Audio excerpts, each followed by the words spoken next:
Thank you so much to Fairy Slayer 97 for subscribing to the channel and giving it a chance. I hope you enjoy the content. Your name is somewhat cursed, man. Fairy Slayer 97. Holy damn. It's original though, it's original.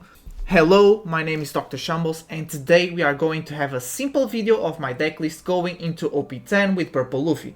Although this is a different deck list from the last deck profile video, this is actually the same deck list that I ended up with in OP09 and the one you guys see in my gameplay videos. I'm using the sim because my camera is not the best quality, so this is the best way I found to present my deck. So this is just an explanation video on why I play the ratios that I play and why I play the deck that I play. First of all, the deck list may differ for later gameplay videos. I can always change, obviously, as the meta goes on, but for now I don't see the need to. The meta in OP10 doesn't differ that much from the OP09, and the deck we are playing already gives us all the help that we need. Also, this set, we didn't get support this set. So, instead of going card by card, I'll go for what matters first. What is really important in the deck list is my ratios for the curve plays. This is nothing new, I have seen more deck profiles using this kind of logic, but I'm gonna explain it anyways. The deck runs 11 4-cost characters that are worth playing on your second turn, these being Mr. 2, Kamazo, the Blocker Law, and the Zoro Juro. This meaning you pretty much always want to go first and on second turn ramp up to 4 Dawn and play one of these cards, starting to build board earlier than your opponent but on the same curve place as him, evening the battlefield in terms of power of characters, while also giving you more resources to hand with your leader ability, thanks to you adding your life to your hand and getting first swing because you went first. So we are not actually evening the battlefield in the first place by playing on the same curve as our opponent. We are actually building an advantage, and a very aggressive one at that. So to make sure I have something to play on that curve, I play this ratio of 4 costs. And yes, I am counting the Blocker Law as one because if we whiff very badly on a mulligan, we may see him and he may be our only option somehow. So you can still swing with him on next turn like the rest of the characters. Mr. 2, on the other hand, may not get to swing next turn because your opponent may not play a character for you to copy its power. But ramping up a Dawn ensures that if the next turn goes very wrong and you really need to take a life early from your opponent's swing, you already ramped up, so you don't need to with your leader ability the next turn, and therefore are more protected with your lives because of so.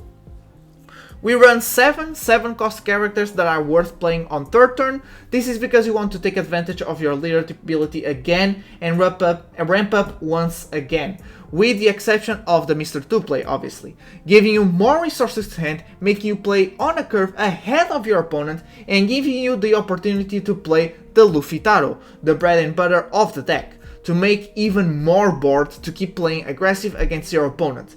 To give an idea, we are playing 7 cards for this curve play, but if we count the Law Searcher that can search up one of these pieces on our very first turn, we actually have 11 cards to play on this curve.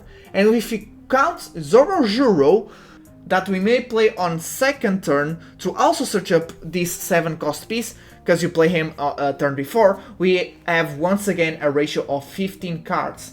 This combined with our leader ability that adds cards to hand at the extent of losing a life, we actually get a pretty good consistency. 7-cost Sanji, although is not the most optimal play, is still very good, and so I count him as a 7-cost curve play as well, obviously, which is why I'm playing 3 and not 2 to add more consistency to this combo line, because this combo line is your best win condition so far.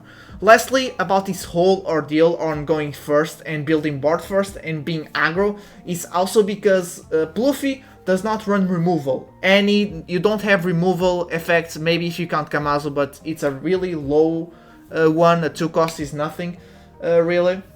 So you're more dependent on your characters and leader swings to clear board in case you need to take out some pressure from the opponent.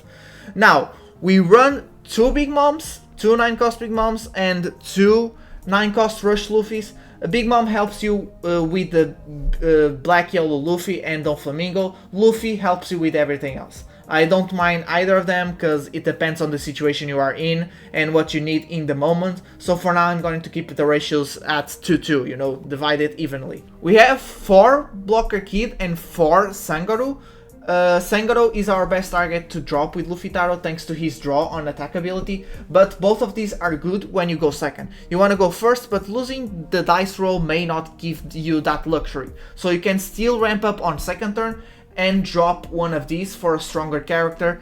Also, Kid Blocker gives you some extra resources, so when you go with the minus dawn effects like Luffy, Lin Ling, and Luffy Taro, for example. Also Sanji.